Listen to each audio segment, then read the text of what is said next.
আহ আহ আল্লাহ বলে, বান্দা ভুলে থাকো আর মনে থাকো, আমার কাছে আসতে হবে। ইলাইহি তুহশারুন, ভুলে থাকো আর মনে রাখো, আমার কাছে আসতে হবে, আসতেই হবে। কি মনে করছো? মনে নাই? মনে না হলেও মরে যাবে। মনে আছে তবুও মৃত্যু হবে। অট্টালিকায় তুমি, মৃত্যু হবে। কুড়ে ঘরে তুমি, মৃত্যু হবে। 3 বেলা ঠিক মতো খানা চলতেছে, মৃত্যু হবে। ক্ষুধার্ত, তবুও মৃত্যু হবে।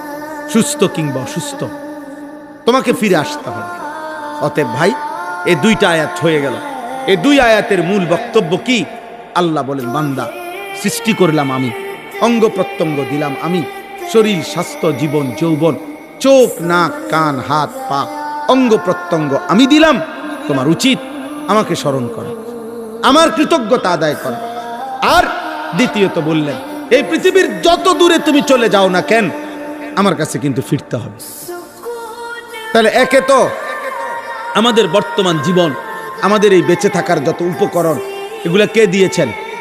আর দ্বিতীয়ত, আমরা যত আড়ালেই যাই না কেন, কার কাছে ফিরতে হবে?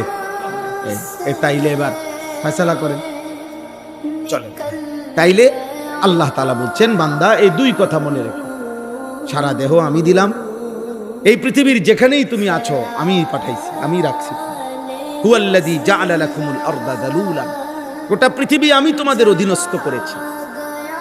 ফামশু ফি মানাকিবিহা, আমার জমিনের যেখানে মনে চাই তুমি যাও, কোনো মানা নাই।